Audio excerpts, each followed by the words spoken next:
17 বছর কারাভোগের পর কেরানীগঞ্জের ঢাকা কেন্দ্রীয় কারাগার থেকে মুক্তি পেয়েছেন সাবেক স্বরাষ্ট্র প্রতিমন্ত্রী লুৎফুজ্জামান বাবর।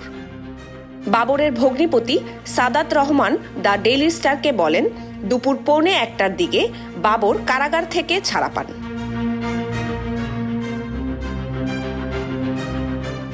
এর আগে সব আনুষ্ঠানিকতা শেষে বাবরের মুক্তির ঘোষণা দেন কারা মহাপরিদর্শক ব্রিগেডিয়ার জেনারেল সৈয়দ মোহাম্মদ মোতাহের হোসেন।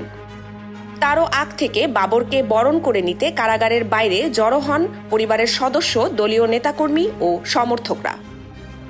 সম্প্রতি 10 ট্রাক অস্ত্র সংক্রান্ত 2টি মামলা সহ বাবরের বিরুদ্ধে দায়ের করা সব মামলা থেকে তাকে খালাস দেওয়া হয়।